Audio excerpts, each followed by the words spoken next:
At the peak of its power, Enron was not just a company, it was a symbol. Wall Street worshipped it. Politicians protected it. Universities taught it as a model of the future.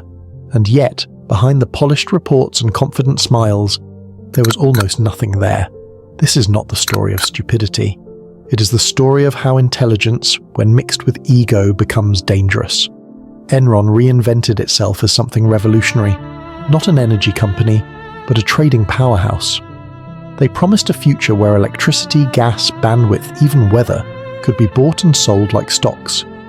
The idea was complex, and complexity became their shield. Because when people don't understand something, they assume someone smarter does. Enron mastered a dangerous art. They made their business too complicated to question. Special purpose entities, off-balance sheet partnerships, accounting structures so dense they discouraged curiosity. Even analysts admitted, "I don't fully understand how Enron makes money." That should have been the warning, but instead it became proof of brilliance. Inside Enron, fear replaced honesty. Employees were ranked against each other. The lowest performers were fired, every year. Questioning leadership was not courage, it was career suicide, so people stayed silent, even when they sensed something was wrong. This is how institutions rot, not loudly, but quietly. Enron executives didn't just lie on paper, they performed confidence, bold statements, aggressive optimism, unshakable certainty. Jeff Skilling, Enron's CEO, once mocked analysts who asked simple questions. To him, clarity was for the unintelligent, and Wall Street applauded, because arrogance often looks like genius until it doesn't. The collapse didn't begin with headlines, it began with whispers. A journalist asked too many questions, an analyst refused to accept vague answers, an employee quietly sold their shares.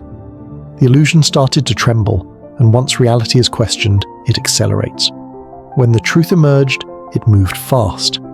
Partnerships were exposed as hiding losses, profits were revealed as illusions, trust evaporated overnight, employees lost jobs, investors lost billions, pensions disappeared. A company once valued at over $60 billion was suddenly worth nothing. Executives walked away rich or went to prison. Employees were left confused.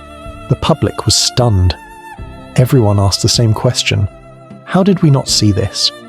But the answer was uncomfortable. We did see it. We just didn't want to. Enron teaches a brutal lesson. The more complex a system becomes, the easier it is to hide decay.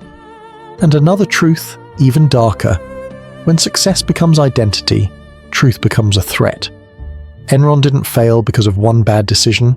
It failed because no one was allowed to tell the truth. Every era has its Enron. Different names, different industries, same psychology. The question is not whether another illusion exists. The question is, will you recognize it?